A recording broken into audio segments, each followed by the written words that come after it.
அனைவருக்கும் வணக்கம்.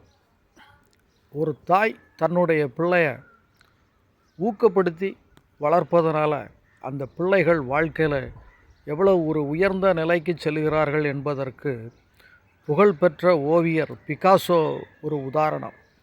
பிகாசோனுடைய தாய் பிகாசோவை பார்த்து, நீ ஒரு போர்ப்படை வீரனாக வேலைக்கு சேர்ந்தால் ஒரு நாள் போர்ப்படையினுடைய தளபதியாகவே ஆவாய் என்றும், ஒருவேளை நீ ஒரு துறவியாக சென்றால் ஒரு நாள் போப் ஆண்டவராக ஆவாய் என்றும் அவரை உற்சாகப்படுத்துவார்களாம்.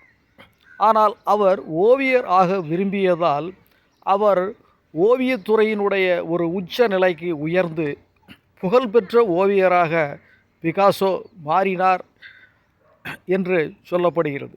ஒரு தாயினுடைய ஊக்கமளிப்பு எந்த அளவு பிள்ளைகளை உயர்த்துகிறது என்பதற்கு இது ஒரு சிறந்த உதாரணம். ஆகவே பெற்றவர்கள் பிள்ளைகளை நல்ல வழியிலே ஊக்கப்படுத்தி வளர்க்க வேண்டும் என்பது ஆசை. நன்றி, வணக்கம்.